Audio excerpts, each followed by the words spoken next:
Hello बच्चों। अब बच्चों की डिमांड हो और पूरी ना की जाए ये तो हो ही नहीं सकता। तो बच्चों की डिमांड पे आए हैं हम 12th क्लास के फिजिक्स की पूरी प्रिपरेशन को लेकर।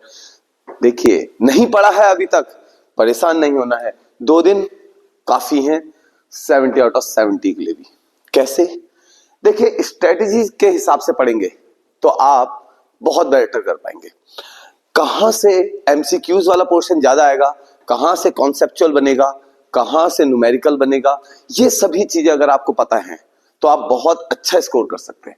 इंपॉर्टेंट टॉपिक्स क्या बन सकते हैं, कहां पे शॉर्ट क्वेश्चन बनेगा, किस चैप्टर को किस लेवल तक पढ़ना है। क्योंकि देखिए, हर एक चैप्टर का अपना अपना वेटेज है। हर चैप्टर से एमसीक्यूज बने जरूरी नहीं है और हर चैप्टर से न्यूमेरिकल बने ये भी जरूरी नहीं है। तो हमें देखना है कि हम किस चैप्टर को किस बेसिस से कितना इंफेसिस दें। अगर हम प्रॉपरली डिस्कशन करते हैं, प्रॉपरली पढ़ते हैं और बिल्कुल स्टिक टू दी टॉपिक के हिसाब से पढ़ते हैं कि ये कॉन्सेप्चुअल पढ़ना है यहां से न्यूमेरिकल, तो भाई दूर नहीं है 70/70।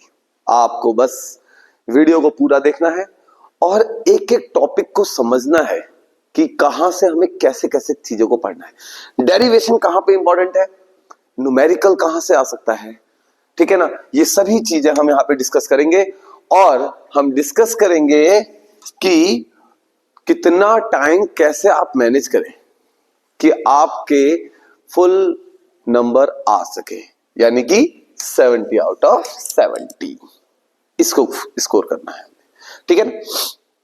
तो स्टार्ट करते हैं।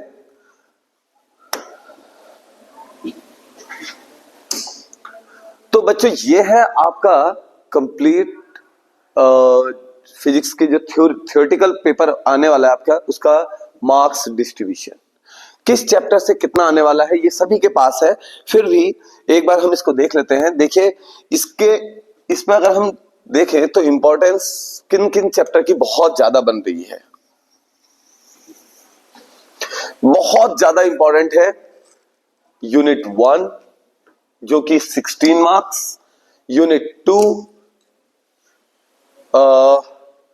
ठीक है ना, यूनिट 1 एंड 2 मिला के 16, यूनिट 1 चैप्टर 1 चैप्टर 2 और यूनिट 2 मिला के 16 मार्क्स, यूनिट 3 आपका थर्ड और फोर्थ मिला के 17 मार्क्स, ठीक है ना।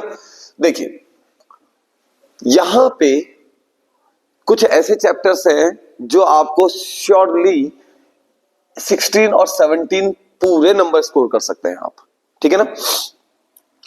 देखिए, फिर हमारे पास आता है आपका ऑप्टिक्स। ऑप्टिक्स में हम 18 मार्क्स हैं, ठीक है ना, हो गया। देन आपका आ जाता है dual nature and atom nuclei, 12 marks.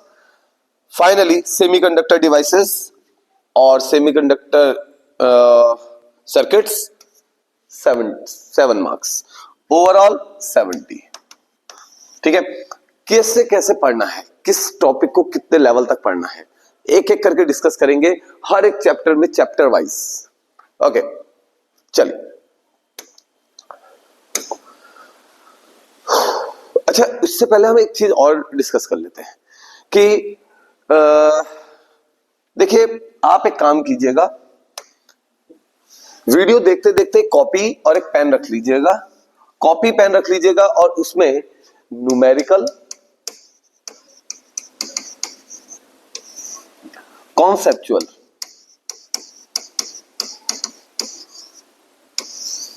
ठीक है ना, न्यूमेरिकल, कॉन्सेप्चुअल, एमसीक्यूज। अब हम ये साथ साथ डिस्कस करते रहेंगे कि किस चैप्टर से कितने न्यूमेरिकल्स बन सकते हैं, कौन कौन से टॉपिक से न्यूमेरिकल बन सकते हैं। तो आप उन टॉपिक्स को न्यूमेरिकल के अंडर में लिखते रहेंगे और कॉन्सेप्चुअल की हम जब बात करेंगे तो उनको कॉन्सेप्चुअल के अंदर लिखते रहेंगे। वैसे ही एमसीक्यूज के लिए भी हम देखेंगे कि कहां से किस किस टॉपिक से ज्यादातर एमसीक्यूज बनने के चांसेस है। देखिए, एमसीक्यूज तो कहीं से भी बन सकते हैं, लेकिन फिर भी कुछ हॉट टॉपिक्स होते हैं जहां पे बहुत ज्यादा चांसेस होते हैं कि एमसीक्यू बने, तो हम उनको एमसीक्यूज के अंदर में लिखते रहेंगे। ओके,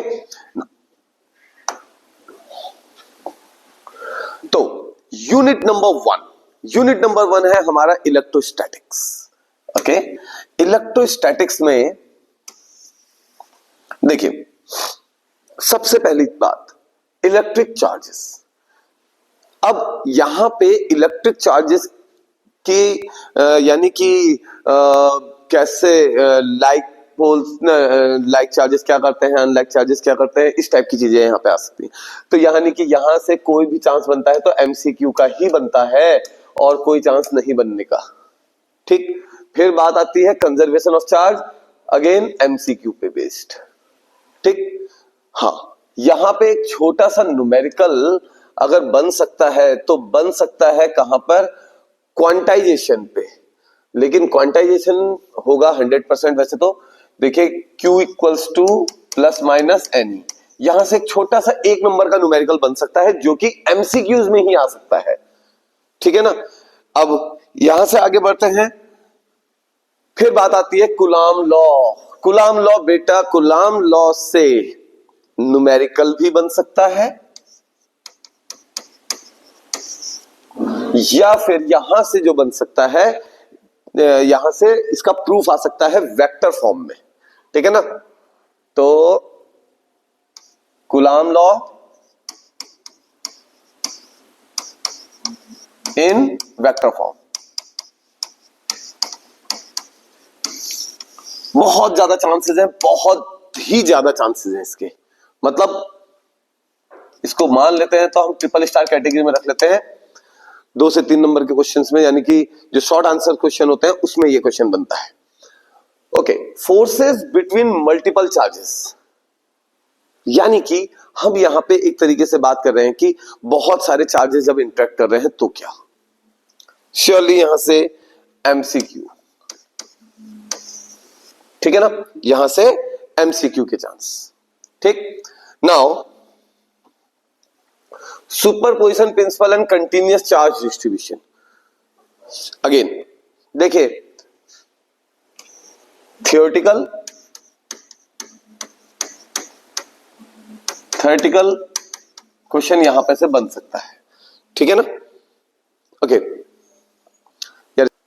तो यहां से एक थ्योरेटिकल क्वेश्चन, ठीक है, तुमने डरा दिया एकदम से। तो यहां से मैंने बोला एक थ्योरेटिकल क्वेश्चन बन सकता है। ओके, सुपरपोजिशन प्रिंसिपल या और कंटिन्यूअस चार्ज डिस्ट्रीब्यूशन से, यानी कि यहां पे जो बन सकता है वो लैम्डा, सिग्मा और रो जो हम लेते हैं, linear charge distribution, surface charge distribution और वॉल्यूमेट्रिक चार्ज डिस्ट्रीब्यूशन। ठीक है ना। यहां पे एक थ्योरेटिकल क्वेश्चन बन सकता है या फिर एक एमसीक्यू बन सकता है। न्यूमेरिकल के कोई चांस नहीं है। देखिए, चांसेस की बात कर रहे हैं हम, 95% से ऊपर वाली बात कर रहे हैं। ठीक है ना। और वो 5% में कुछ चेंजेस हो गए वो बात अलग है। Electric field sure short MCQ, 100% MCQ बनेगा यहां पर से। इलेक्ट्रिक फील्ड क्या होती है ये भी पूछा जा सकता है थोड़ा सा थ्योरी में, लेकिन यहां से इलेक्ट्रिक फील्ड लाइंस और इलेक्ट्रिक फील्ड से एक एमसीक्यू के चांस पूरे पूरे हैं। ठीक, ये बहुत इंपॉर्टेंट टॉपिक नहीं है। आगे बढ़े, डाइपोल, इलेक्ट्रिक डाइपोल। भाई यहां पे इलेक्ट्रिक डाइपोल से electric field due to a dipole दो होते हैं आपके पास। ठीक है ना, कौन कौन से, axial and equatorial, axial and equatorial.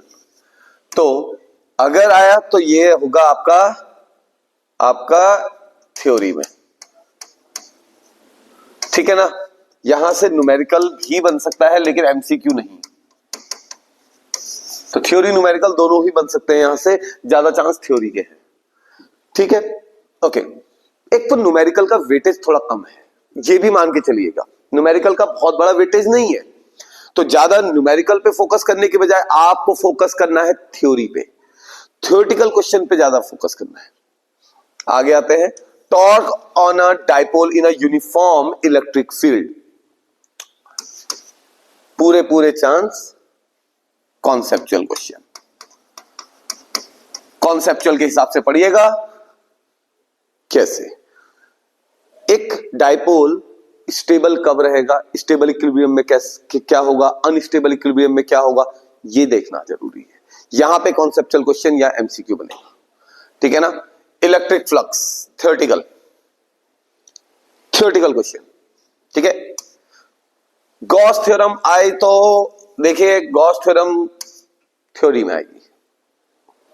Majorly जो है उसके एप्लीकेशन पे क्वेश्चन आ सकता है। एप्लीकेशन आपके पास एक तो यूनिफॉर्मली चार्ज स्फेरिकल शेल है और एक इनफाइनाइटली लॉन्ग स्ट्रेट वायर है और uniformly charge infinite plane sheet है। यानी कि एक तो लीनियर वायर की वजह से है, एक प्लेट की वजह से है और एक आपका स्फीयर की वजह से है। बेटा इसमें तो इसके रिजल्ट को याद रख लेना, ठीक है। इसमें डेरिवेशन आपको याद होगा, कुछ ऐसे करके हम क्या बनाते थे, गॉसियन सरफेस बनाएंगे, ठीक है ना। और जो मुझे लग रहा है वो लग रहा है कि इन तीनों के रिजल्ट्स आपको याद रखने हैं, तीनों के रिजल्ट्स याद रखने हैं। स्फेरिकल शेल में देखिए, स्फेरिकल शेल की बात हो रही है तो शेल में इनसाइड पॉइंट भी हो सकता है और आउटसाइड पॉइंट भी हो सकता है, ठीक है।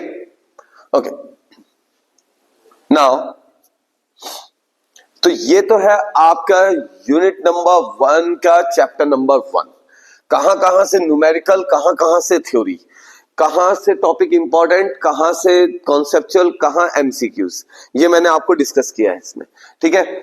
चाहे तो एक स्क्रीनशॉट रख लीजिए, काम आएगा आपके। बढ़ते हैं चैप्टर नंबर 2 की तरफ और भाई देखेंगे जरूर, जहां पे मुझे लगेगा कि ये बहुत इंपॉर्टेंट टॉपिक है वहां पे मैं एक्सप्लेनेशन भी दूंगा आपको। ये बहुत इजी चैप्टर था पहला वाला आपका, चैप्टर नंबर 2। चैप्टर नंबर 2 की बात करते हैं।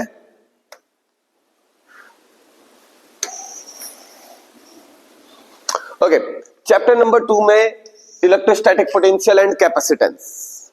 देखें, इलेक्ट्रिक पोटेंशियल क्या होता है इतना पता होना चाहिए। पोटेंशियल डिफरेंस देखिए, थोड़ा सा एक्सप्लेन भी कर देते हैं। What is electric potential? Work done per unit charge to bring up unit charge from infinity to that point. Potential हमेशा किसी पॉइंट का होता है। जैसे हम बात करें, ये पॉइंट है ए, इसका इलेक्ट्रिक पोटेंशियल कितना होगा, तो इसका VA होगा। कितना होगा? इंफिनिटी से एक क्यू चार्ज को ए पॉइंट पे लाने में जितना भी वर्क डन किया, मान लीजिए WA किया, WA अपॉन क्यू, ये मेरा क्या हो गया? इलेक्ट्रिक पोटेंशियल हो गया इस पॉइंट ए का। ऐसे ही मेरे पास एक और पॉइंट है बी, तो उसका क्या हो जाएगा? VB। ओके, वो कितना होगा? मैंने समझ लिया कि VB equals to work done infinity से यहां लाने में WB पर यूनिट चार्ज क्यू। सिंपल सी बात है, ये पोटेंशियल ऑफ B आ गया। तो पोटेंशियल डिफरेंस क्या हुआ? VB minus VA। VB minus VA कितना हुआ? WB minus WA upon q. Simple सी बात, दो पॉइंट्स के पोटेंशियल का डिफरेंस, पोटेंशियल डिफरेंस, ठीक। नाउ यहां से क्या हो सकता है? देखिए, सर्किट पे क्वेश्चन बना, मान लीजिए ये सर्किट बना, कोई भी किसी भी टाइप का सर्किट बनाया इन्होंने, ठीक है ना। और देखिए इस तरीके का बनाया, यहां पे मेरा पॉइंट ए ले लिया और यहां पे मेरा बी ले लिया और पूछ दिया कि VAB कितना है।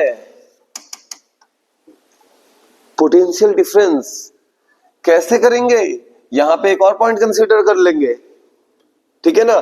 तो मान लिया C पॉइंट कंसीडर कर लिया आपने, तो पहले आप निकालेंगे VC माइनस VA, देन आप निकालेंगे VB माइनस VC, फिर ऐड करेंगे तो ये VC तो आउट हो जाएगा, VB माइनस VA आपको मिल जाएगा।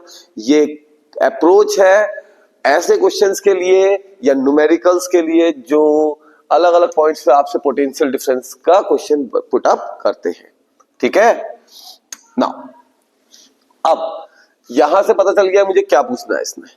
बात करते हैं electric potential due two point charge कितना होता है पॉइंट चार्ज से? 1/4πε0 Q/R, ठीक है। ओके, आपको सिर्फ और सिर्फ इसका फॉर्मूला पता होना चाहिए। डाइपोल, एक डाइपोल की वजह से और एक सिस्टम ऑफ चार्जेस की वजह से। देखिए सिस्टम ऑफ चार्जेस की वजह से बहुत अच्छी बात कर रहे हैं, बहुत सारे चार्जेस हैं और इन सब चार्जेस की वजह से ये पॉइंट है ए, यहां पे मुझे क्या कर दिए चाहिए, पोटेंशियल चाहिए, तो वी ए निकालना है। मैंने कहा भाई देखो ये जितने भी है ना इनका पोटेंशियल इनकी वजह से जो यहाँ पे पोटेंशियल बन सकता है निकाल लो। ये R1 है, ये Q1 है, तो 1/4 पाई epsilon not Q1 upon R1, Q2 upon R2, Q3 upon R3। Direct add करना, वेक्टर सम नहीं करना है। क्यों? क्योंकि इलेक्ट्रिक फील्ड तो वेक्टर है लेकिन पोटेंशियल, इलेक्ट्रिक पोटेंशियल वेक्टर नहीं है। ठीक है, तो डायरेक्ट एडअप होगा, बहुत इजी है, कुछ नहीं करना है। पॉइंट चार्जेस से जैसे हम निकालते हैं सबका, वैसे सिस्टम ऑफ चार्जेस में सबको ऐड कर देते हैं, खत्म। डाइपोल की वजह से भाई पता है डाइपोल क्या होता है, two equal and opposite charges separated by a very small distance. Okay, minus Q plus Q. ना इक्विटोरियल पॉइंट पे तो जीरो हो गया क्योंकि यहां से इधर से दोनों डिस्टेंस बराबर होती है और क्या आ जाएगा, पोटेंशियल जीरो। डाइपोल पे कौन से पोजीशन पे, इक्विटोरियल पे। एक्सियल पे आप इजीली निकाल सकते हैं। कैसे निकाल सकते हैं, ये एक्सियल है, माइनस क्यू प्लस क्यू, यहां पे कोई पॉइंट है, मान लीजिए पी पॉइंट है, ठीक है ना। तो आपने क्या करा, इस पॉइंट पर इससे भी निकाल लिया, इस पॉइंट पर इससे भी निकाल लिया, दोनों को ऐड कर दिया। डायरेक्टली ऐड करना है, वेक्टर सम नहीं लगाना है, डायरेक्ट आंसर आ जाएगा। ठीक है, ओके। तो यहां से conceptual, equipotential surface, triple star category बनाने को आ सकती है, थ्योरी भी आ सकती है। क्या समझते हैं आप इक्विपोटेंशियल सरफेस से? ठीक, एक एक टॉपिक, एक एक चीज को डिस्कस कर रहा हूं मैं। मतलब ये समझ लीजिए कि पूरा का पूरा सिलेबस आपके सामने ऐसे खोल के रख रहा हूं कि क्या पढ़ना है, कितना पढ़ना है, क्योंकि स्मार्ट वर्क करना जरूरी है। अरे यार काम तो देखो, अच्छा बताओ, घोड़े और गधे में ज्यादा काम कौन करता है? गधा ज्यादा करता है, ढोने का काम करता है, पत्थर ढोता है, इधर से उधर सामान ढोता है। स्मार्ट वर्क नहीं है। घोड़ा रेस दौड़ता है, स्मार्ट वर्क, और उसको एप्रिसिएशन भी ज्यादा मिलता है। तो भाई समय बर्बाद करना छोड़िए, ठीक है, और स्मार्ट वर्क करिए। स्मार्ट वर्क का मतलब होता है स्मार्ट वर्क से कम समय में ज्यादा प्रॉफिट मिलेगा। ओके, चलिए next, electrical potential energy of a system of two charges. ठीक है ना, 2 पॉइंट चार्जेस की इलेक्ट्रिकल पोटेंशियल एनर्जी, न्यूमेरिकल और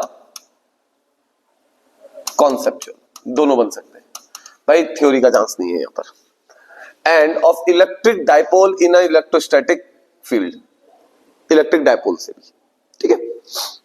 कंडक्टर एंड इंसुलेटर, कुछ नहीं, जिनमें फ्री चार्जेस होता है कंडक्टर होता है, जिनमें नहीं होते वो इंसुलेटर होता है। कहानी लिखने की जरूरत नहीं है, पढ़ने की फालतू जरूरत नहीं है। Free charges and bound charges inside a conductor. Free charges कौन से होते हैं? जो इजीली मूव करते हैं, यानी कि फ्री इलेक्ट्रॉन जो होते हैं, ठीक है ना। और बाउंड चार्जेस कौन से होते हैं? बाउंड चार्जेस वो होते हैं जो कौन से होते हैं? जो बाउंड चार्जेस जो मूवेबल नहीं होते हैं, ठीक है ना।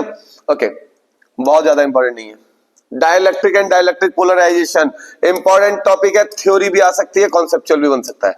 थ्योरी एंड कॉन्सेप्चुअल, कैसा कॉन्सेप्चुअल क्वेश्चन आप ये भी समझते हैं। पैरेलल प्लेट कैपेसिटर के बीच में आपने डाइलेक्ट्रिक को फिल करा, पहले और अब में पोटेंशियल में क्या फर्क आया भाई? चार्ज में क्या फर्क आया?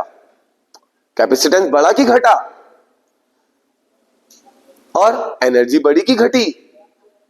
है ना, तो ये 4-5 चीजें बनती हैं यहां पर से, ठीक है ना।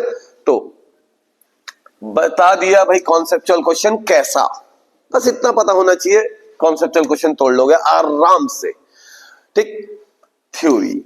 थ्योरी में डायरेक्टली पूछ लेगा what do you mean by dielectric and polarisation of dielectric, dielectric का पोलराइजेशन, ठीक है ना। अच्छा, दो टाइप के सब्सटेंस होते हैं आपको पता है, ठीक है ना, पोलर, नॉन पोलर। अब अगर पोलर डाइलेक्ट्रिक यूज करा तो क्या होगा, नॉन पोलर डाइलेक्ट्रिक यूज करा तो क्या होगा, ठीक है ना। पोलर डाइलेक्ट्रिक्स वो होते हैं जिनके जो पॉजिटिव और नेगेटिव सेंटर है वो एक सेंटर पे कंसाइड नहीं करते हैं, वो पोलर होते हैं। जैसे कि H2O, H2O क्या है, डाइलेक्ट्रिक है, इंसुलेटर है भाई, और दोनों के पॉजिटिव नेगेटिव कंसाइड नहीं करते हैं। लेकिन ऐसे डाइलेक्ट्रिक जिनके पॉजिटिव और नेगेटिव एक सेंटर्स एक ही पॉइंट पे जाके कंसाइड करते हैं वो कहलाते हैं नॉन पोलर। जब बाहर से एक्सटर्नल इलेक्ट्रिक फील्ड पड़ता है तो भले ही ये बाद में पोलराइज हो जाते हैं कुछ इस तरीके से ही, depending upon the electric field, ठीक है। तो पोलराइजेशन पे थ्योरी बनेगी तो ये यहां तक पहुंचा देगा, आपको इतना पता होना चाहिए कि पोलर नॉन पोलर डाइलेक्ट्रिक क्या होते हैं, ठीक है ना, और उनका पोलराइजेशन कैसा होता है। अब बात आती है कैपेसिटर की। यार यहां पे से तो मैं कहूंगा कैपेसिटर और कैपेसिटेंस, इसमें आपको एक formula C equals to A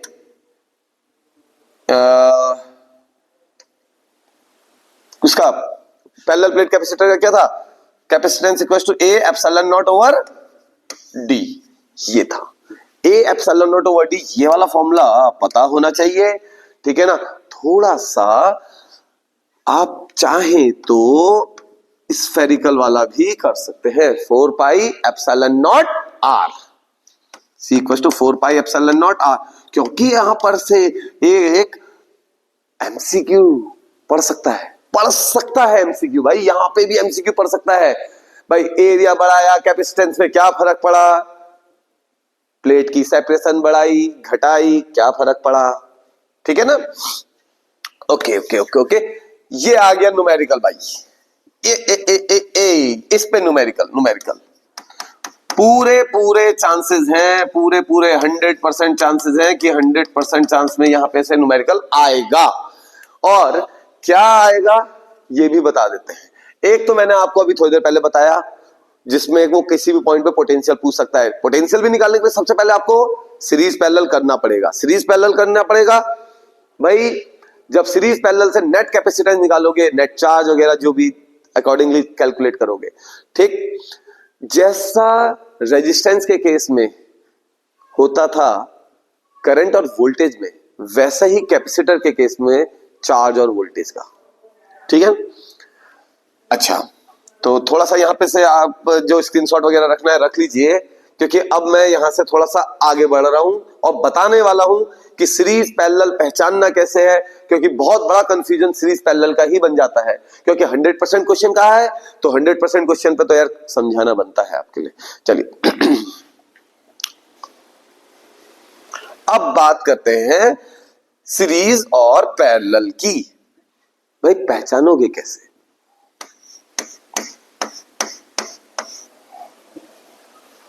series है, क्लियरली दिख रहा है, वेरी गुड।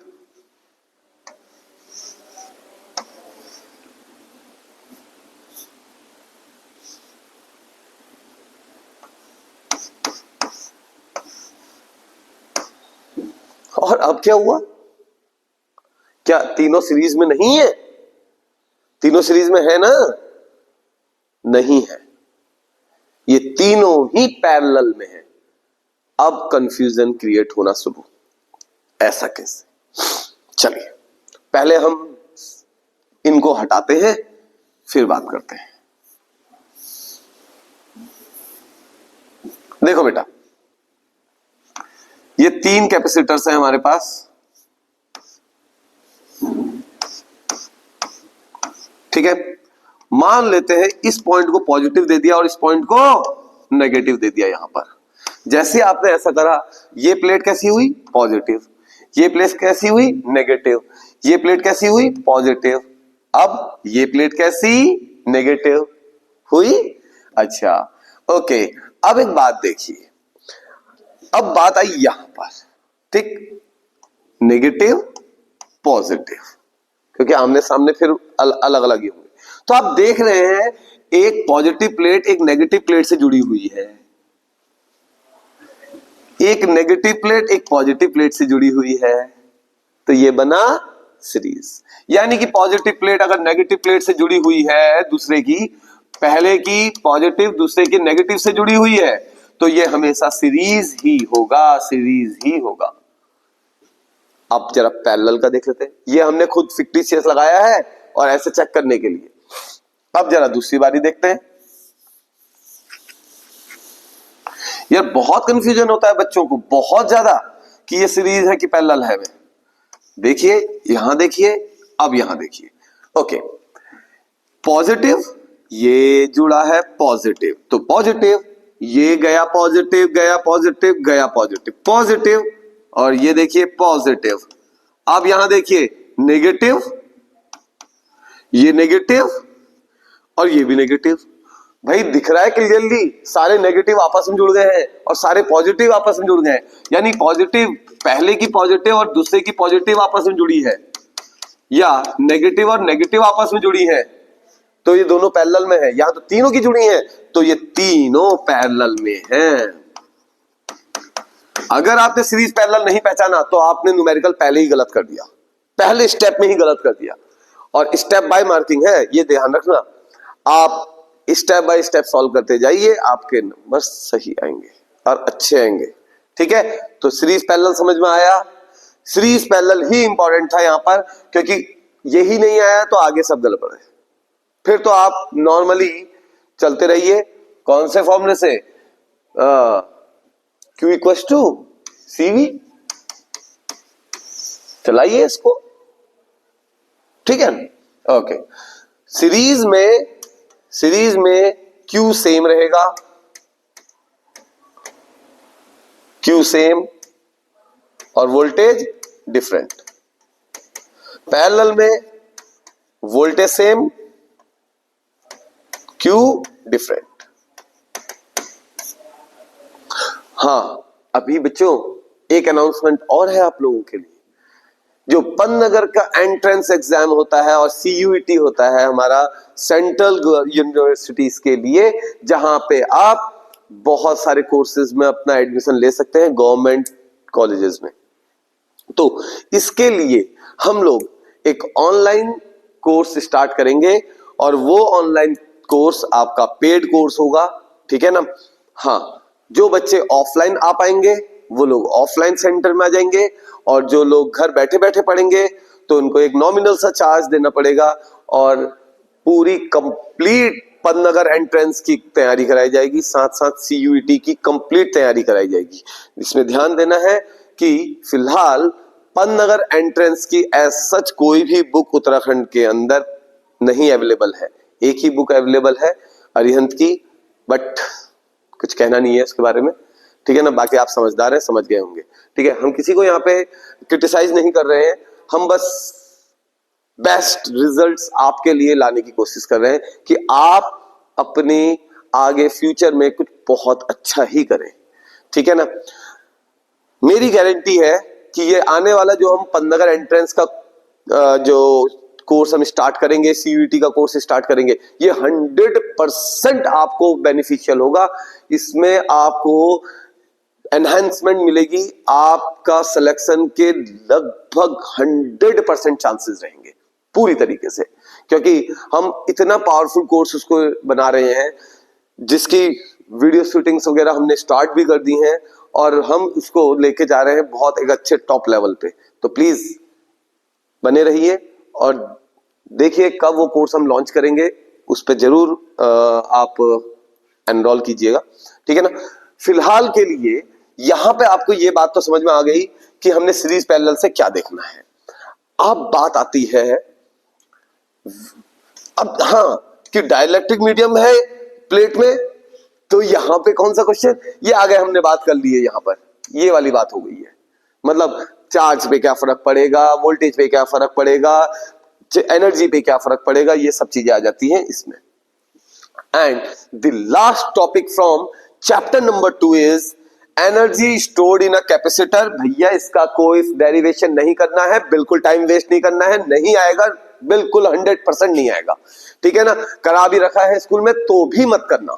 ठीक, सिर्फ उसका फॉर्मूला देखना, K फॉर्मूला देखना है तो फिर क्या बनेगा, न्यूमेरिकल, या फिर खाली फॉर्मूला पूछेगा डायरेक्टली, ठीक है ना।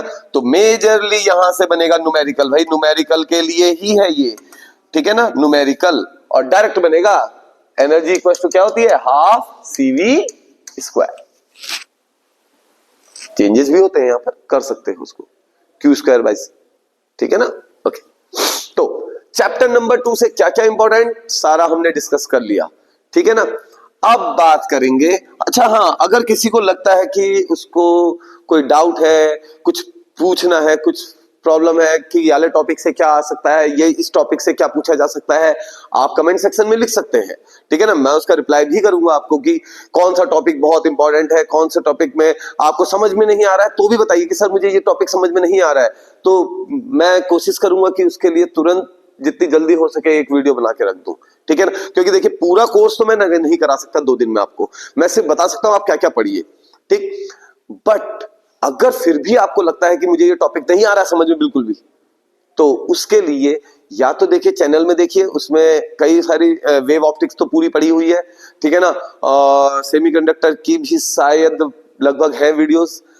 आप उसके अलावा अगर आपको कुछ पूछना हो तो आप बताएंगे, मैं उसकी वीडियो शूट करके आपको प्रोवाइड कराऊंगा, ओके। तो आ जाते हैं हम यहां से चैप्टर नंबर 3 में, ठीक है ना। तो चैप्टर नंबर 3 यानी कि यूनिट नंबर 2, करंट इलेक्ट्रिसिटी, ठीक है। Current electricity chapter number 3 unit number 2, ठीक है ना। ओके, अच्छा खासा वेटेज है और बहुत सीधे साफ साफ बताऊंगा कि क्या क्या आएगा, ओके। देखिए, इलेक्ट्रिक करंट सिर्फ इतना पता होना चाहिए, क्यों फ्लो होता है, कैसे फ्लो होता है और फॉर्मूला क्या होता है।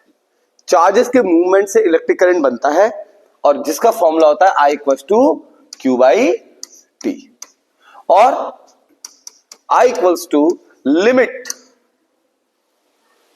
Delta T tends to 0 Q upon delta T, और you can say I equals to dQ by dt।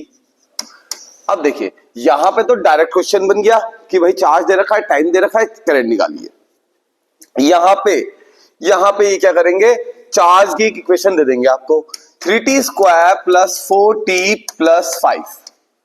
अब बोलेंगे आपसे कि बताओ I जब t इक्वल टू 2 सेकेंड है तो क्या होगा, I कितना होगा जब t इक्वल टू 2 सेकेंड है। क्या करें, सीधे डिफरेंशिएशन करिए, dq बाई dt, इसी को हम I भी बोलते हैं। डिफरेंशिएशन किया, आ गया 6t प्लस 4, t की वैल्यू 2 रख दी तो 12 प्लस 16 हो गया भाई, सीधे सीधे ampere, I equal to 16 ampere. ऐसा क्वेश्चन यहां पर से बन जाता है। ये देखिए डायरेक्ट मैं बताते भी जा रहा हूं कि किस टाइप के क्वेश्चन बनेंगे आपके लिए। नाउ फिर बात आई, फ्लो कैसे होता है। तो भाई फ्लो कैसे होता है, जब पोटेंशियल डिफरेंस मिलता है तो चार्ज मूवमेंट करता है। फॉर एन एग्जांपल, ये मेरे पास कंडक्टर है कोई, मान लीजिए आपने इसको बैटरी से लगाया, क्या बैटरी पे लगाने से पहले देखिए इसमें फ्री इलेक्ट्रॉन्स थे, ये फ्री इलेक्ट्रॉन्स पहले भी थे अभी भी है, ठीक है ना। अभी बैटरी बंद है, बैटरी नहीं लगाई है, ये लीजिए ये ओपन है, ठीक है ना। ओपन सर्किट में क्या चार्जेस मूव नहीं कर रहे हैं, कर रहे हैं, चार्ज मूव कर रहे हैं, रैंडमली मूव कर रहे हैं, कोई इधर कर रहा है, कोई इधर कर रहा है, कोई ऐसे कोई ऐसे कोई ऐसे। अगर हम सबका एक साथ सम अप देखें तो करंट हो जा रहा है 0, करंट हो जा रहा है 0। लेकिन जैसे ही आपने यहां से की को करा बंद, ये आया नेगेटिव और सारे इलेक्ट्रॉन्स भागे इसी तरफ को, एक ही तरफ को भाग रहे हैं भाई। अब नेट इफेक्ट कैंसिल आउट नहीं हो रहा है, तो यानी कि करंट के फ्लो होने के लिए किसकी जरूरत होती है, पोटेंशियल डिफरेंस की। अगर पोटेंशियल डिफरेंस है तभी करंट फ्लो होगा, पोटेंशियल डिफरेंस नहीं है तो करंट फ्लो नहीं होगा, चार्ज फ्लो नहीं होगा। ओके भाई, बात भी समझ में आ गई कि भाई करंट क्यों फ्लो करता है। आगे बढ़ते हैं कि भाई और क्या क्या इंपॉर्टेंट, क्या क्या चीजें बनती हैं यहां से। ड्रिफ्ट वेलोसिटी, आ जाइए ड्रिफ्ट वेलोसिटी पे। भाई v d equals to n e a, एक मिनट, वीडी इक्वल्स टू आई से कर लो ना, आई इक्वल्स टू क्या होता है एन ई ए वीडी, तो वीडी क्या हो गई यहां से, v d equals to i upon n e a. भाई वीडी का फॉर्मूला डेरिवेशन इंपॉर्टेंट है, और एक और फॉर्मूला होता है इसका ई ई टाउ अपॉन एम। कोई लोग माइनस साइन भी लेते हैं, माइनस साइन क्यों लेंगे, क्योंकि अगर मेरे पास इलेक्ट्रॉन का चार्ज है तो नेगेटिव में होता है, तो भैया फॉर्मूला इंपॉर्टेंट है। ओके, अब mobility, what is mobility, drift velocity per unit electric field, that is mu equals to VD upon E, mu equals to VD upon E. Again important, their relation with electric current, electric current के साथ क्या relation है भाई, आप क्या करेंगे, drift velocity का formula यहां पे लगा देंगे, ड्रिफ्ट वेलोसिटी का फॉर्मूला लगा देंगे तो आपको आई के साथ क्या रिलेशन है म्यू का, वो मिल जाएगा सीधे सीधे डायरेक्टली। ठीक है, देखिए कोर्स भी चलता जा रहा है साथ साथ, फटाफट अगर देखिए वीडियो को देख रहे हैं ना तो आपके मान के चलिए कि आधे से ज्यादा कोर्स भी कंप्लीट होते जा रहा है ना। ओम्स लॉ 100% क्वेश्चन है भाई, 100% क्वेश्चन है। क्वेश्चन क्या है वो भी बताता हूं। V और I का ग्राफ है, V और I का ग्राफ है, ये बताओ टेम्परेचर T1 और T2 कौन बड़ा है, ठीक, R1 और R2 में से कौन बड़ा है, ठीक, पलट देंगे, इधर I कर देंगे इधर V कर देंगे। कैसे करेंगे, अगर V और I इधर है तो स्लोप देखेंगे, जिसका स्लोप जितना ज्यादा, एंगल जितना ज्यादा, रेजिस्टेंस उतना ही ज्यादा। कैसे देखते हैं, V और I, ये क्या होगा डेल्टा V, ये क्या हुआ डेल्टा I, ये क्या हुआ थीटा, तो टेन थीटा किसके बराबर हुआ, delta V by delta I के बराबर हुआ, और इसी को क्या बोलते हैं स्लोप। और बच्चों ओम्स लॉ क्या कहता है, V equal to i r. ओ भैया ये क्या बना R, तो R किसके बराबर, स्लोप के बराबर, जिसका स्लोप ज्यादा उसका रेजिस्टेंस ज्यादा, जिसका स्लोप कम उसका रेजिस्टेंस कम। टेम्परेचर का रेजिस्टेंस के क्या क्या रिलेशन है, टेम्परेचर बढ़ा रेजिस्टेंस बढ़ा, टेम्परेचर घटा रेजिस्टेंस घटा, तो अब ज्यादा रेजिस्टेंस यानी टेम्परेचर ज्यादा तो रेजिस्टेंस ज्यादा। पकड़ लो, पलट सकते हैं, V इधर कर देंगे I इधर कर देंगे, पकड़ लो, उल्टा कर लो, स्लोप को यहां से काउंट कर लो, उल्टी तरफ से काउंट करो, इधर से जिसका स्लोप कम तो उसका रेजिस्टेंस ज्यादा हो जाएगा, पलट देना बस खाली, ठीक है ना। Okay, VI characteristic linear and non linear, important important important, फिर कह रहा हूं वोल्टामीटर का क्वेश्चन बनता है यहां पे से नॉन लीनियर वाले में। नॉन लीनियर किस किस में होता है, पीएन जंक्शन में होता है, वोल्टामीटर में होता है, और किस में होता है, और एक और होता है ट्रांजिस्टर में होता है, थाइस्टर में होता है, इन सब में नॉन लीनियर रिलेशन होता है, याद रखना है। लीनियर, लीनियर किस में होता है, कंडक्टर्स में होता है, ठीक है। ओके, तभी होता है जब सारे एक्सटर्नल कंडीशंस कांस्टेंट करी जाती हैं, ठीक है। Electrical energy and power, direct formula, electrical resistivity and conductivity and इसके फैक्टर्स, इसके भी factors, theoretical question. Temperature dependency, conceptual question, resistance और रेजिस्टिविटी दोनों पे आ सकती है, ठीक है ना। देखिए भाई बहुत सिंपल सी बात है, रेजिस्टेंस किन किन फैक्टर से चेंज होता है, एरिया और length, area, length, nature of conductor, temperature, चार चीज होते हैं। अब रेजिस्टिविटी, बेटा रेजिस्टिविटी देखिए R equal to rho l by a होता है, रो एल बाई ए, तो रो इक्वल टू हो गई आर ए बाई एल। अब यहां से देखें तो ये तो रेजिस्टिविटी एरिया पे भी डिपेंड कर रही है, लेंथ पे भी, लेकिन नहीं करेगी, बिल्कुल नहीं करेगी। रेजिस्टिविटी सिर्फ दो ही चीजों पे डिपेंड करेगी, nature of conductor and temperature, ठीक है। नेचर ऑफ कंडक्टर और टेम्परेचर। टेम्परेचर बढ़ा, रेजिस्टिविटी बढ़ी, टेम्परेचर घटा, रेजिस्टिविटी घटी। ध्यान रखना इन चीजों का बेटा, देखो बहुत इंपॉर्टेंट बातें हैं यहां पर। Okay okay okay. अब बात आती है internal resistance of a cell. क्यों होता है इंटरनल रेजिस्टेंस, क्या वजह है इंटरनल रेजिस्टेंस के होने की, समझा देते हैं, फटाफट समझिए। ये सेल है, ये इलेक्ट्रोड है, ठीक है ना। जब बाहर रेजिस्टेंस लगा हुआ है, मान लीजिए ये रेजिस्टेंस लगा हुआ है, आपने करंट फ्लो करवाई है, इसमें करंट फ्लो हो रही है, मान लो ऐसे करके करंट फ्लो हो रही है, तो भैया सर्किट कैसे कंप्लीट होगा? सर्किट तो यहां भी कंप्लीट होगा ना, यहां अंदर आयंस मूव करेंगे भैया, अंदर आयन मूव करेंगे तो भाई यहाँ लिक्विड का जो लिक्विड है वो इसका अपोज नहीं करेगा क्या? तो वही जो अपोज करता है उसी से हमारा इंटरनल रेजिस्टेंस जनरेट होता है यहां पर, ठीक है ना। The oppose exerted by the fluid or liquid ions is internal resistance of the cell. Okay, now internal resistance की बात हो गई है भाई। ये potential difference and EMF, potential difference भी V में होता है, ईएमएफ भी V में होता है, वोल्ट होती है दोनों की यूनिट। अंतर क्या होता है? ईएमएफ तब होता है जब सर्किट ओपन होता है, मैक्सिमम वोल्टेज अक्रॉस दी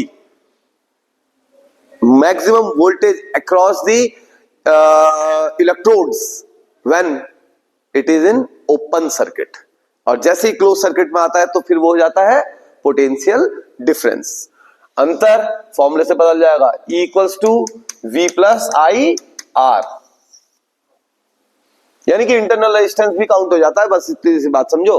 अगर मैं इसको और ओपन करके देखूं तो मैं कहूंगा I R plus R, internal resistance count हुआ है, बस खाली इंटरनल रेजिस्टेंस काउंट हो जाएगा, आपका ईएमएफ हो जाएगा।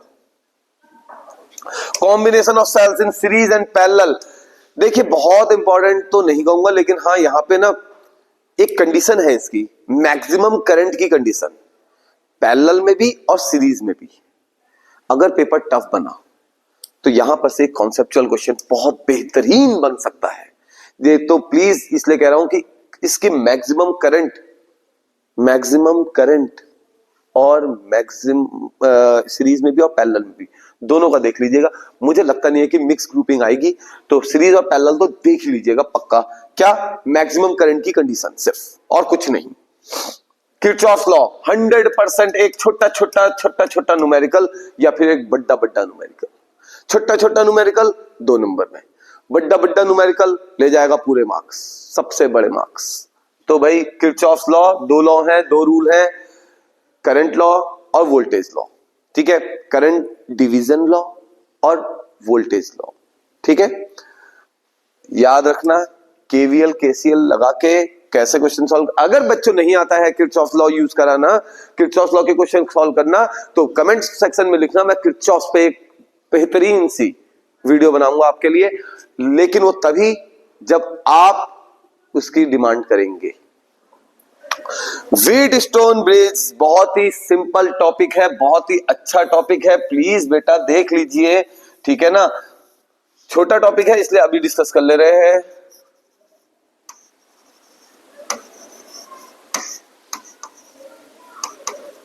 PQRS, भाई देखिए यहां से करंट फ्लो हो रही है, यहां से निकल रही है। अगर सपोज करिए P upon Q equals to R upon S हो जाए, if P upon Q equals to R upon S हो जाए, या P upon R equals to Q upon S हो जाए, तो दोनों ही कंडीशन में गैल्वेनोमीटर से कोई करंट फ्लो नहीं करेगी, IG 0 होगी, गैल्वेनोमीटर से कोई करंट फ्लो नहीं होगी।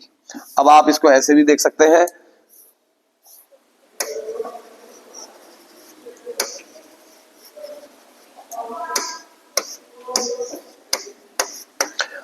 अगर P upon Q equals to R upon S है तो यहां से कोई करंट फ्लो नहीं होगी।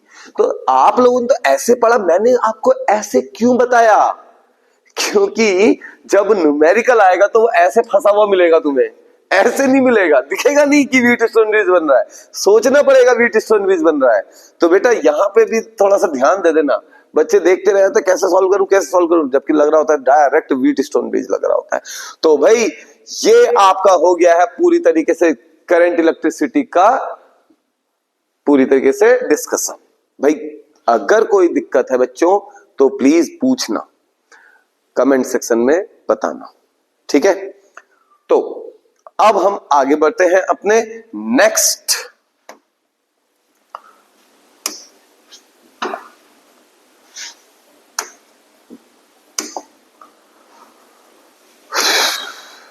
Unit number 3, magnetic effect of current and magnetism, और यहां पे chapter number 4, moving charges and magnetism. ये देखिए ऐसा है बच्चों, यहां से भी बहुत कुछ इंपॉर्टेंट है। देखिए थ्योरेटिकल चैप्टर है, न्यूमेरिकल के चांस बहुत कम है, तो उसी हिसाब से पढ़िए कि कॉन्सेप्चुअल और थ्योरेटिकल, कॉन्सेप्चुअल और थ्योरेटिकल, ठीक है। मेनली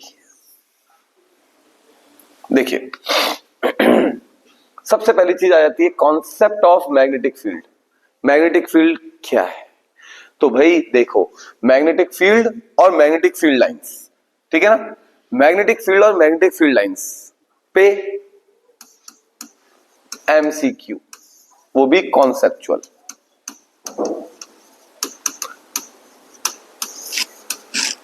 फिर ओरिस्टेड एक्सपेरिमेंट, कोई चांस नहीं है, बस एक आइडिया होना चाहिए, यहां रटने की कोई जरूरत नहीं है, ओरिस्टेड एक्सपेरिमेंट को रटने रुटने की कोई जरूरत नहीं है। आ जाता है मोस्ट इंपॉर्टेंट टॉपिक, बायट-सावर्ट लॉ। भाई डेरिवेशन, डेरिवेशन के पूरे पूरे चांस, बायट-सावर्ट लॉ के डेरिवेशन के पूरे पूरे चांस। और यहीं से इसकी एप्लीकेशंस की बात करें तो एप्लीकेशंस भाई इस पे है आपकी एक current carrying circular loop, current carrying circular loop, ठीक है। अब इस पे न्यूमेरिकल भी बन सकता है, एक पॉइंट पर एक करंट कैरिंग लूप है, या इस पॉइंट पर मैग्नेटिक फील्ड निकालना है, या सेंटर पे निकालना है। सेंटर पे एमसीक्यू भी बन सकता है, सेंटर पे ही न्यूमेरिकल भी बनेगा। तो बेटा सेंटर पे ज्यादा फोकस करना है कि ये सेंटर वाले पे ज्यादा आता है, ठीक है ना। At a point on the axis बहुत कम चांसेस रहते हैं, लेकिन फिर भी एक बार देख लेना, लेकिन सेंटर वाले पे ही सबसे ज्यादा रहता है। फिर बात आती है ampere's law and application. Okay, ampere's law बहुत सिंपल है, b dot d l equals to mu naught i, directly, ठीक है ना। क्या कहते हैं, close integration b dot d l equals to mu naught i, ठीक है ना। आएगा तो सीधे सीधे यही पे पूछेगा, और एमसीक्यू का बहुत सिंपल सा मैच द फॉलोइंग वगैरह कुछ भी आ सकता है कि एम्पियर सर्कुलेटर लॉ का क्या स्टेटमेंट है। ओके, अब एप्लीकेशन पे क्या आ सकता है कि infinitely long straight wire important बन गया, ये ज्यादा इंपॉर्टेंट बन गया खुद एम्पियर्स लॉ से, ये ज्यादा इंपॉर्टेंट। अच्छा, सोलेनॉइड सिर्फ क्वालिटेटिव ही पढ़ना है, यानी कि न्यूमेरिक वो आपका डेरिवेशन वगैरह नहीं। अब देखिए एक बात यहां पे बता देते हैं हम आपको बहुत अच्छी सी, जब क्वालिटेटिव आइडिया रखना है, थोड़ा सा वैसी आइडिया रखना है, तो एक काम करो ना, आपको पता है B equals to mu naught i, mu naught N i, ये होता है magnetic field due to a solenoid at the centre, centre पे यहां पर एन होता है number of turns per unit length. भैया यहां पे तो निकाल लिया, यहां पे और यहां पे क्या है, तो एंड्स पे सेंटर पे जितना है उसका जस्ट हाफ है, आधा, यानी कि half mu naught N I, याद रखना है चांसेस। ओके, तो force on a moving charge in a uniform magnetic field and electric field, Lorentz force, important, बहुत ही ज्यादा इंपॉर्टेंट बन जाता है। टोटल फोर्स इक्वल टू एक हो गया आपका Q V cross B plus Q E vector F vector. तो बेटा यहां से F वेक्टर क्या बन गया आपका, V cross B plus E vector, ये बन गया आपका F वेक्टर। यहां पे कॉन्सेप्चुअल क्वेश्चन, यहां पे MCQ और यहां पे न्यूमेरिकल, तीनों पॉसिबल है। तो देखो बेटा बताते जा रहा हूं, कहां पे MCQ, कहां पे न्यूमेरिकल, कहां पे कॉन्सेप्चुअल। ठीक है, तो ये बहुत इंपॉर्टेंट टॉपिक में आ गया फिर से। अब यहां पे से न्यूमेरिकल क्या हो सकता है, आपको ना वेक्टर फॉर्म में दे सकते हैं ई वी बी। अब जब ई वी बी सब आपको वेक्टर फॉर्म में मिल गया तो वी और बी का क्रॉस प्रोडक्ट करोगे तो एक वेक्टर मिलेगा। इलेक्ट्रिक फील्ड भी अपने वेक्टर फॉर्म में ही होगा, तो डायरेक्ट ऐड करोगे फोर्स वेक्टर मिल जाएगा आपको डायरेक्टली। ठीक है ना। Force between two parallel current carrying conductors, numerical. अच्छा सा, ठीक है। फिर कॉन्सेप्चुअल, सिर्फ ये पूछने के लिए कि वायर, दोनों वायर करंट की वैल्यूज अलग अलग कर रखी होंगी, डायरेक्शन दे रखा होगा, अट्रैक्ट करेंगे या रिपेल करेंगे, अट्रैक्ट करेंगे या रिपेल करेंगे। ठीक है ना, ओके। अब डेफिनेशन ऑफ एम्पियर बहुत सिंपल सी बात है, 1 एम्पियर मतलब वो कुछ नहीं, छोड़ो। ठीक है ना, पढ़ लेना इसको। Torque experience by current carrying loop, भाई देखो गैल्वेनोमीटर, मूविंग कॉइल गैल्वेनोमीटर की ये बेसिस है, एमसीजी है ना, मूविंग कॉइल गैल्वेनोमीटर। इंपॉर्टेंट है, बहुत इंपॉर्टेंट, बहुत अच्छा खासा। फैक्टर्स उसके किन किन फैक्टर्स पे डिपेंड करता है, कौन कौन उसके मतलब सेंसिटिविटी को बढ़ा सकता है, घटा सकता है, बहुत कुछ है भाई इसमें। ठीक है ना, तो मूविंग कॉइल गैल्वेनोमीटर, ठीक है ना, इंपॉर्टेंट बन जाता है। Okay, current loop as a magnetic dipole and its magnetic dipole moment. देखिए एक सीधी सीधी बात करते हैं कि current loop as a magnetic dipole. अच्छा एक बात बताइए, मान लीजिए ये आपका करंट लूप है, ठीक है।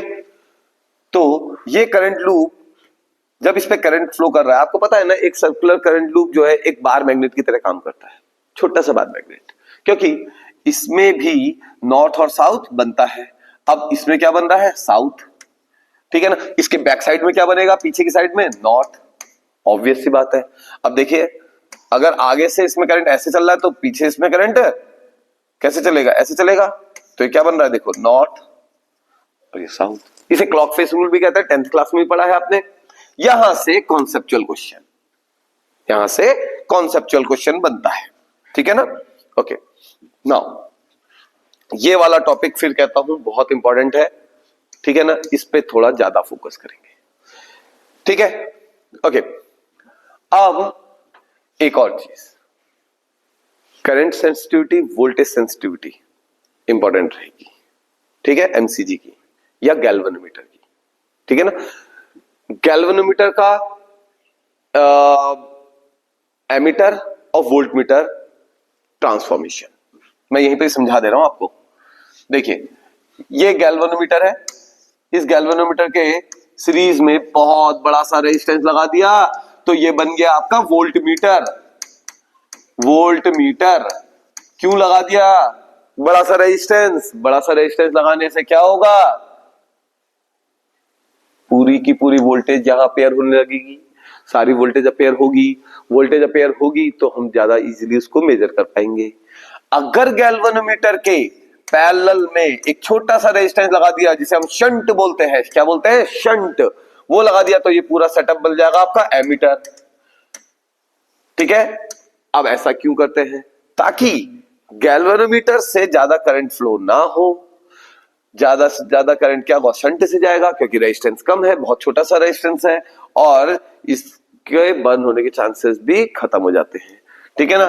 तो कब वो एमीटर बनेगा, कब वो वोल्टमीटर बनेगा, भाई करंट सेंसिटिविटी, वोल्टेज सेंसिटिविटी पे क्वेश्चन बन सकता है, यहां पे क्वेश्चन बन सकता है बेटा, स्केल वाला, फिर बोल रहा हूं स्केल वाला, ठीक है ना। आप देखिए एनसीईआरटी में क्वेश्चन है, ठीक है ना, वोल्टमीटर की रेंज कहां तक जाएगी, एमीटर की रेंज कहां तक जाएगी, वो स्केलिंग वाला। प्लीज उस न्यूमेरिकल को अच्छे से प्रिपेयर करें, one of the most demanding numerical for 2025, please focus on that. Okay, तो यहां पे हमारा चैप्टर नंबर 4 होता है खत्म। अब हम बात करते हैं चैप्टर नंबर 5 की। चैप्टर नंबर 5 बेटा देखिए चैप्टर नंबर 5 ठीक है, अच्छा है बहुत। न्यूमेरिकल तो भूल ही जाइए, जहां तक मुझे, मैं अपना मान के चल रहा हूं न्यूमेरिकल नहीं आएगा यहां से, सिर्फ थियोरेटिकल है। और वो भी कुछ ही टॉपिक हैं जो बहुत इंपॉर्टेंट है, ज्यादा टॉपिक्स इंपॉर्टेंट भी नहीं है। देखें चलिए, बार मैग्नेट क्या पूछ लेगा बार मैग्नेट में, बहुत से बहुत फील्ड लाइंस का कैसे वो डिस्ट्रीब्यूशन है ये सब पूछेगा, ज्यादा फोकस नहीं करना। Bar magnet as an equivalent solenoid, भाई बहुत सिंपल सी बात है, ये आपका सोलेनॉइड है। अच्छा ये बात बताइए, ये सोलेनॉइड है, हर एक लूप एक छोटा मैग्नेट है, ये भी हमने अभी अभी बात करी थी, हर एक लूप एक छोटा मैग्नेट है। अरे तो नॉर्थ साउथ बन रहा है हर जगह, north south north south north south north south north south north south, एक बड़ा सा नॉर्थ एक बड़ा सा साउथ, बन गया बार मैग्नेट। तो इसका मतलब है एक सोलेनॉइड बार मैग्नेट की तरह काम करेगा। ठीक है, क्लियर ना। तो magnetic field intensity due to a magnetic dipole, एक मैग्नेटिक डायपोल की वजह से मैग्नेटिक फील्ड इंटेंसिटी, यानी कि एक तरीके से मैग्नेटिक फील्ड कहां पे, एक्सियल, कहां पे, इक्विटोरियल। बहुत इजी है, बिल्कुल एग्जैक्टली वैसा ही है इलेक्ट्रिक फील्ड का जैसा, जैसा कि हमने इलेक्ट्रिक फील्ड में डिस्कस किया था। ठीक है, और भाई इसका डेरिवेशन नहीं करना है, क्या करना है, खाली फॉर्मूला, और फॉर्मूला तो बिल्कुल एग्जैक्टली इलेक्ट्रिक फील्ड वाला है, बस जहां पे वहां P है यहां पे M है, वहां पे 1/4 पाई एप्सिलॉन नॉट है, यहां पे म्यू नॉट अपॉन 4 पाई है, बस इतना अंतर है। तो आप लोगों को करना क्या है, आपने इलेक्ट्रिक फील्ड के मैक्सिमम फॉर्मूले देखने हैं और फिर एक साइड मैग्नेटिक फील्ड के लिखने हैं। आप देखेंगे आप दोनों को बहुत अच्छे से कोरिलेट कर पाएंगे, और जैसे आप कोरिलेट करेंगे आपको मैग्नेटिक फील्ड वाले फॉर्मूले याद करने की जरूरत नहीं होगी। देख लीजिएगा, एक बार करके देखिए, आपको समझ में आएगा ये। चलिए, torque on a magnetic dipole, भैया एक मैग्नेटिक डायपोल है, यानी कि मैंने कह दिया एक नॉर्थ है एक साउथ है, इस तरीके से है। ठीक है ना, वैसे हम नॉर्थ को अगर आप पॉजिटिव चार्ज की तरह कंसीडर कर लें, साउथ को आप as a negative charge consider कर लें, तो ये एक सिंपल डायपोल बन जाता है चार्ज वाला। और बिल्कुल बेहिचक बिल्कुल वैसा ही करिए, और हर जगह पे जहां पे क्यू है वहां पे एम लेके आइए। देखिए डायपोल वाले सारे प्रूफ, डायपोल वाले सारे न्यूमेरिक फॉर्मूले सब एक जैसे बनेंगे, बिल्कुल एक्जैक्टली सेम, कुछ ज्यादा करने की जरूरत नहीं पड़ेगी। ठीक है, मैग्नेटिक फील्ड लाइंस प्रॉपर्टीज पढ़िएगा खाली, बस सिर्फ प्रॉपर्टीज पढ़िए, ज्यादा कुछ नहीं पढ़ना है। मैग्नेटिक प्रॉपर्टी ऑफ मटेरियल, बिल्कुल देखिए चांसेस कम है, लेकिन पैरामैग्नेटिक, डायमैग्नेटिक एंड फेरोमैग्नेटिक, इनके एग्जांपल्स के साथ ये जरूर पढ़ लेना कि कौन किस तरीके की प्रॉपर्टी शो कर रहा है। मैग्नेटिक फील्ड के डायरेक्शन में अट्रैक्ट होगा, बहुत ज्यादा अट्रैक्ट होगा उसी के डायरेक्शन में, मैग्नेटिक फील्ड के डायरेक्शन से दूर भागेगा, मैग्नेटिक फील्ड जहां पे ज्यादा होगा उससे दूर भागेगा, ये मैग्नेटिक फील्ड जहां ज्यादा होगा उसकी तरफ भागेगा, और ये बहुत ज्यादा भागेगा। ठीक है ना, तो 3-4 प्रॉपर्टी देख लीजिए, खत्म। 2 तो मैंने यहीं पे डिस्कस कर दी। ठीक है ना, तो बहुत फटाफट आपका कोर्स खत्म करा रहा हूं, देख रहे ना, 1.5 से 2 घंटे की जो भी ये वीडियो बनेगी, हो सकता है 1.5 घंटे के आसपास बने, लेकिन इसमें आपका पूरा कोर्स डिस्कस हो जाएगा। साथ ही साथ अगर पूरी वीडियो देखी होगी तो बेटा कई तो क्वेश्चन ही इसी में है, पूरी वीडियो देखने पे ही आप बहुत अच्छे खासे नंबर गेन कर रहे हो, ये ध्यान रखना। सब कुछ डिस्कस हो रहा है, सब कुछ, ईच एंड एवरीथिंग, कहां न्यूमेरिकल है कहां क्या है। मैग्नेटिक सब्सटेंसेस विद एग्जांपल से कर ही लेंगे आप। उसके बाद आता है मैग्नेटाइजेशन ऑफ मटेरियल्स। ठीक है ना, मैग्नेटाइजेशन ऑफ मटेरियल्स, कौन कैसे मैग्नेटाइज होता है, सॉफ्ट आयरन है ना, उसके बारे में देख लेना, थोड़ा इलेक्ट्रोमैग्नेट के बारे में देख लेना। ठीक है ना, हिस्टेरेसिस आपके कोर्स से हट चुका है, देखना नहीं है। ठीक भाई, इंपॉर्टेंट, बहुत इंपॉर्टेंट लग रहा है मुझे, पता नहीं क्यों ऐसा क्यों लग रहा है कि ट्रिपल स्टार कैटेगरी में रख दूं इसको। Effect of temperature on magnetic properties, अगर पैरामैग्नेटिक मटेरियल को हीट करा जाए तो क्या होगा, फेरोमैग्नेटिक को हीट करा जाए तो क्या होगा, क्योंकि देखो हीट करने में मैग्नेटिज्म लूज करते हैं ये अपना। ठीक है ना, डायमैग्नेटिक में क्या होगा, और यहां पे क्यूरी लॉ इंपॉर्टेंट बन जाएगा। क्या कहा मैंने, क्यूरी लॉ, क्यूरी लॉ सीधे सीधे आ जाएगा डायरेक्टली, सीधे 2 नंबर खटक से। चलो भाई बढ़ते हैं आगे और आते हैं अपने unit number 4, that is electromagnetic induction and alternating current. ठीक, देखिए चैप्टर नंबर 6 जो है हमारा इलेक्ट्रोमैग्नेटिक इंडक्शन, मैं आपको इसका श्योर शॉर्ट क्वेश्चंस बताता हूं। श्योर शॉर्ट मतलब मान के चलिए कि वही आने वाले हैं। चलिए देखते हैं बेटा, ये देख लेना मेरा गैस 90% से ऊपर ही जाएगा, इतना मैं कंफर्म हूं तुमसे। ठीक है, जिसने इस वीडियो को पूरा देखा वो आराम से 65 प्लस लेके आएगा, 70 में से 65 अबव, अगर मेरे हिसाब से इसने मेहनत कर ली तो। अभी देखिए इलेक्ट्रोमैग्नेटिक इंडक्शन क्या होता है? क्या होता है? किसी भी मटेरियल में मैग्नेटिक या मैग्नेटिक फील्ड के चेंज होने की वजह से वोल्टेज का इंड्यूस होना, है ना, ईएमएफ इंड्यूस होना या करंट इंड्यूस होना। आते की है ना, वोल्टेज इंड्यूस हो गई तो करंट इंड्यूस हो ही गया। इंडक्शन की खास बात, इंड्यूस्ड ईएमएफ हमेशा अपने ही प्रोड्यूसर का अपोज करेगा, एक बिगड़ैल बच्चे की तरह जो हमेशा ही क्या करता है, अपने मां बाप का अपोज करता है। आपको क्या पता है? आपने देखा है ज्यादा? हमें सब पता है, ठीक है ना, तो वो हमेशा अपोज करता है। तो बिल्कुल वैसा ही मेरा क्या है, इलेक्ट्रोमैग्नेटिक इंडक्शन, ये इंडक्शन की जो प्रोसेस है बिल्कुल एक्जैक्टली सेम है। Now Faraday law very very very very very important हो गया भाई, 3 स्टार के बजाय इसमें 4 5 6 7 भी कर सकता था मैं, बहुत इंपॉर्टेंट हो गया। और लेंज लॉ भी बहुत इंपॉर्टेंट हो गया। भैया पढ़ना है तो ये 2 चीजें पढ़ लेना, इसमें से बहुत इंपॉर्टेंट हो गई। और तीसरा तो सिर्फ और सिर्फ सेल्फ इंडक्शन, म्यूचुअल इंडक्शन। भाई म्यूचुअल इंडक्शन का प्रूफ है इसमें, आपके कोर्स में देख लेना म्यूचुअल इंडक्शन का प्रूफ। इसका यहां से म्यूचुअल इंडक्शन का प्रूफ चेक कर लेना भैया, ये आ जाएगा पेपर में, प्रूफ, खाली प्रूफ, ठीक है ना। सेल्फ इंडक्शन एक बार देख लेना बस, खाली प्रूफ आएगा तो म्यूचुअल इंडक्शन का आएगा। यहां से न्यूमेरिकल, यहां से कॉन्सेप्चुअल, लेंज लॉ से कॉन्सेप्चुअल क्वेश्चन है भाई। कैसा वाला?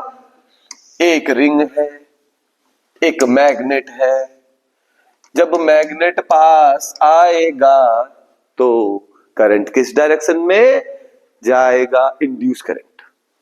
जब मैग्नेट दूर जाएगा तो फिर करंट किस डायरेक्शन में? अच्छा समझना है, बहुत अच्छे से समझते हैं। देखिए ये जो है ना, ये जो लेंज लॉ है ना, ये बिल्कुल इंसानी फितरत की तरह है। जब कोई चीज तुम्हें मिल रही होती है ना आसानी से, तो उससे दूर भाग रहे होते हैं, आसानी से नहीं चाहिए ना। और जब वो चीज तुमसे दूर होती है तो वही चीज चाहिए तुम्हें, बिल्कुल वैसा ही है।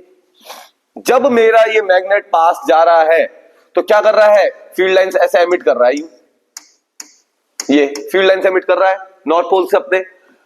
तो भाई इसको बहुत फील्ड लाइंस मिल रही है, ये कह रहा है भाई नॉर्थ है अपने, इसके आने से इसमें करंट इंड्यूस हुई। और लेकिन इंड्यूस करंट का वो क्या था? अपने ही प्रोड्यूसर का अपोज करना। तो भैया ये पास आ रहा है तो इंड्यूस करंट प्रोड्यूस हो रही है, तो बच्चों ये इससे दूरी कैसे बनाएगा?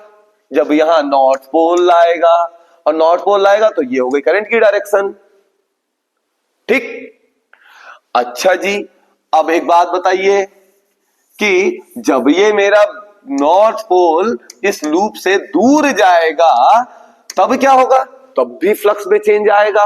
अरे तब भी फ्लक्स में चेंज आएगा तो भाई अब ये करंट कहां को इंड्यूस कराएगा? जरा देखते हैं। दूर जा रहा है ये मैग्नेट, दूर जा रहा है, तब ये कहेगा पास आ, जल्दी आ पास आ। अब पास लाने के लिए ये क्या करेगा? यहां बना देगा ये साउथ पोल, कुछ इस तरीके से बना साउथ पोल, तो करंट की डायरेक्शन ये मिली आपको, हो गया ना। जब दूर जा रहा है तब पास बुला रहा है, जब पास आ रहा है तो दूर फेंक रहा है। समझदार हो, देख लो, अब जैसे चाहो वैसे समझ लो, ठीक है। तो बच्चों ये तो हो गया तुम्हारा लेंज लॉ। अब इसका क्वेश्चन एक तो इस टाइप का हो गया, और एक क्वेश्चन मैं आपको जरा बता देता हूं।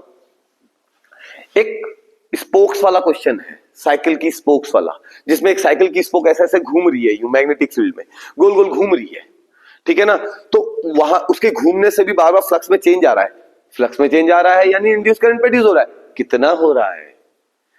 सेंटर और एक्सल, जो कि उसका सर्कल एक्सल, उसके बीच में पोटेंशियल डिफरेंस कितना, इंड्यूस करंट कितना, पोटेंशियल डिफरेंस उतना। चले दूसरा क्वेश्चन। भाई हर किसी ने अपने एनसीईआरटी में ये क्वेश्चन देखा है। अब वो क्वेश्चन क्या है? ये है मूवेबल आर्म, यहां लगा हुआ है मैग्नेटिक फील्ड कुछ इस तरीके से,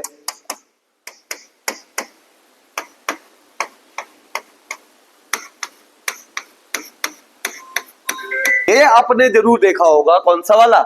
ये ऐसे मूवेबल, ये मूवेबल आर्म है ए बी, ठीक है ना। ये जब जाएगी ऐसे वी वेलोसिटी से, फॉर्मूला कौन सा? बीएलवी वाला लगने वाला है भैया, बीएलवी वाला। यहां पे पावर वाला एक क्वेश्चन है, पावर निकालने वाला। बेटा अच्छे से देख के जाना, ये क्वेश्चन पूरा 100% चांस है, ट्रिपल स्टार कैटेगरी में रखिए, आएगा ही आएगा, पूरी पूरी कोशिश मान के चलिए इसकी, ठीक है ना।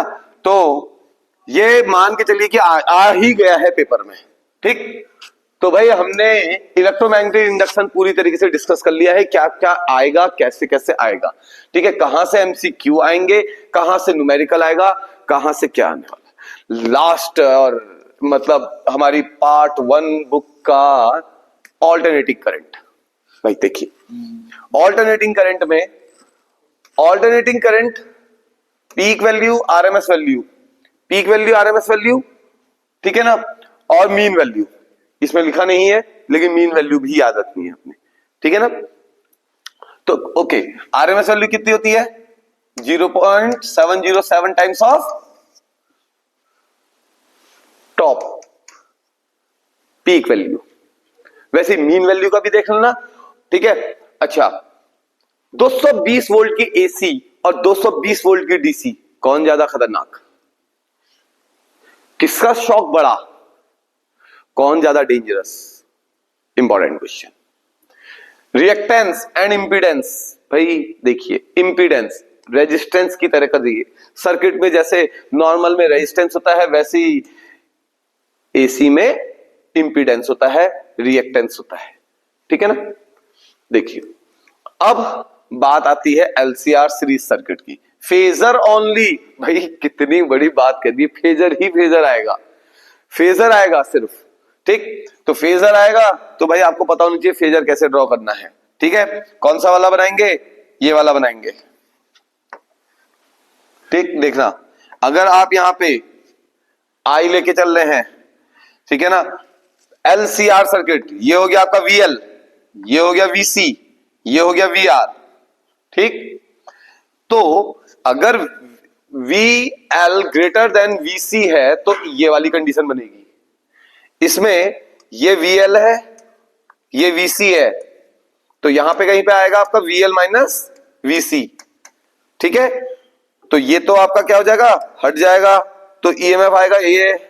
अब ये देखिए, ये ई हो गया, ये आई हो गया, यहां वी आर था, ये फेजर हो गया भाई किसका? जब VL ग्रेटर देन VC है, और जब VC ग्रेटर देन VL है तब की कंडीशन क्या है? तब की कंडीशन भी फेजर बना दे रहे हैं, फटाफट ध्यान से देखिएगा। ये हो गया I, ये हो गया VR, ठीक है ना, ये हो गया VL छोटा, ये हो गया VC बड़ा। तो VL और VC एक दूसरे के अपोज में आ गए, तो यहां बचा VL minus VC minus VL, ठीक है। इन दोनों का नेट आ गया ये E, ठीक है। ये बन गया भैया आपका फेजर, कौन सा? VC ग्रेटर देन VL, ठीक। इंपॉर्टेंट भाई, power in AC circuit, power factor cos phi, power factor क्या होता है? cos फाई, ठीक है। यहां पे क्या आएगा? यहां पे आएगा एक कॉन्सेप्चुअल क्वेश्चन, cos फाई की वैल्यू से रिलेटेड, ठीक है। कॉन्सेप्चुअल क्वेश्चन एमसीक्यू में भी पूछ सकता है उसको। पावर इन एसी, भाई प्रूफ है इसका बड़ा तगड़ा वाला और अच्छा खासा वेटेज है। पूरे नंबर मिलेंगे। अच्छे से कर लेना भाई, अच्छे से कर लेना, ना हो अच्छे से रट लेना, आएगा। ठीक है ना। वॉटलेस करंट, वॉटलेस करंट ऐसी करंट जिससे पावर 0 आती है, वॉटलेस। ठीक है ना। यानी कि करंट का वो कंपोनेंट जो कि किस में जा रहा हो, कॉस थीटा की टर्म्स में जा रहा हो, क्योंकि कॉस थीटा आएगा तो फिर वहां से हमारा 90 0 पावर 0 हो जाएगी। तो ध्यान रखना, वॉटलेस करंट, सीधे सीधे theoretical question. AC generator and transformer, भैया transformer very very very very very important, बहुत ज्यादा इंपॉर्टेंट। इससे एमसीक्यू, इससे कॉन्सेप्चुअल, इससे न्यूमेरिकल, थ्योरेटिकल, कुछ भी। पूरा ट्रांसफार्मर पूछा जा सकता है, न्यूमेरिकल भी पूछा जा सकता है, एमसीक्यू में भी पूछा जा सकता है। कॉइल बढ़ा दी तो क्या होगा, स्टेप अप कब होता है, स्टेप डाउन क्या होता है, या फिर आपका कॉन्सेप्चुअल क्वेश्चन भी बन जाएगा एमसीक्यू। मतलब ट्रिपल स्टार कैटेगरी कह दिया भाई, आना ही आना है पेपर में, पूरे चांसेस है इसके। ठीक है ना, आना ही आना है कह दिया तो 95% पेपर में मिलने वाला है। देखिए कुछ ही क्वेश्चंस को कह रहा हूं मैं, आना ही आना है, तो आप समझ जाइए। ठीक। अब एसी जनरेटर, एसी जनरेटर से आप ना इसका डेरिवेशन ज्यादा नहीं, इससे थ्योरेटिकल ज्यादा आएगा। तो एसी जनरेटर का थ्योरी अच्छे से देख लेना। ठीक है। तो ये हो गया हमारा पूरा का पूरा यूनिट नंबर 4 डिस्कस। ठीक। देखिए मैं पार्ट 1 बुक की एक वीडियो मैंने शूट कर ली है और पार्ट 2 की हम दूसरी वीडियो शूट करेंगे। पार्ट 2 की जो वीडियो होगी वो बहुत ज्यादा इंपॉर्टेंट होने वाली है। क्यों? क्योंकि मैं उसमें इंटरफेरेंस डिफ्रैक्शन साथ साथ पढ़ाऊंगा भी, उसके न्यूमेरिकल्स भी करवाऊंगा। ठीक है, बताऊंगा किस तरीके से करने हैं, एक ट्रिक सिखाऊंगा जिसमें आपको फॉर्मूला याद करने की जरूरत नहीं होगी। चीज। दूसरी बात, मॉडर्न फिजिक्स को बहुत शॉर्ट में कराऊंगा और साथ साथ इंपॉर्टेंट टॉपिक्स भी बताऊंगा। ठीक है। तो भैया इसको अच्छे से देखिए, समझिए, जहां पे कोई टॉपिक समझ में ना आए उसे कमेंट बॉक्स में लिखिए, हम उस पर भी एक वीडियो शूट करेंगे। ठीक है ना। मेहनत तो करनी पड़ेगी, लेकिन ये 2 दिन की हार्ड मेहनत कर लो, मतलब इतनी हार्ड मेहनत की जितनी सोच तुम्हारी सोच से भी परे है, इतनी करो। क्योंकि जिसने कुछ भी नहीं पढ़ा है उसने अगर इतना देख लिया जितना मैंने बताया है, उसके बहुत अच्छे नंबर आएंगे। और जिसने थोड़ा बहुत पढ़ा है भाई, 70 में से 70 है, ध्यान रखना। ठीक है ना, पूरे नंबर गेन होंगे, पूरा पेपर यही होगा। पकड़ लिया, समझ लो पेपर हमने, इस बार पेपर लीक है, देख लो। मतलब कहने का मतलब है दे दिया है पहले ही, पकड़ लो। चलो मिलते हैं दूसरी वीडियो में।